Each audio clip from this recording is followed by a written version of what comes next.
Hi, I'm Maggie, and this is Music Theory for Piano Technicians, Part 5, Enharmonic Equivalence.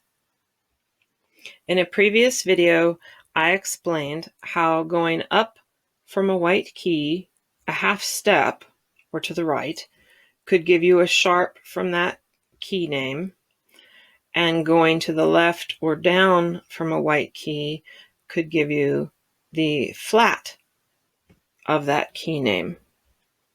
For example, C sharp is above C and D flat is below D. C sharp and D flat share the same key.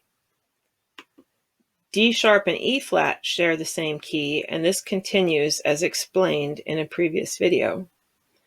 These letter names are called enharmonically equivalent.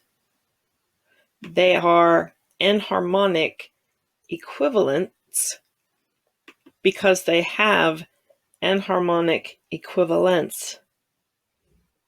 This also applies to white keys when the neighboring key is a white key.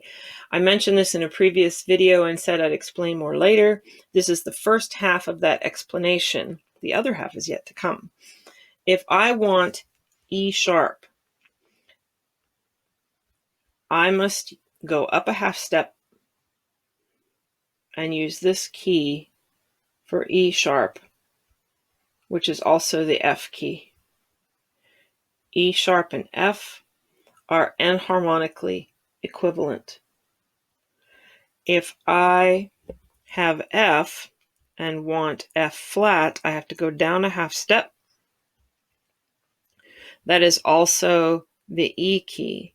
So E and F flat are enharmonically equivalent. If I am on B and I want B sharp, I have to go up a half step. This is B sharp, but it's also a C. So C and B sharp are enharmonically equivalent. And it goes in reverse. If I want C flat, I have to go down a half step. There's no black key here, so that's why we're doing this.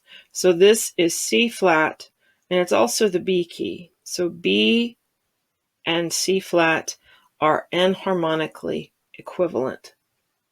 I wanted to define this term very well before moving on to enharmonically equivalent scales in the next video.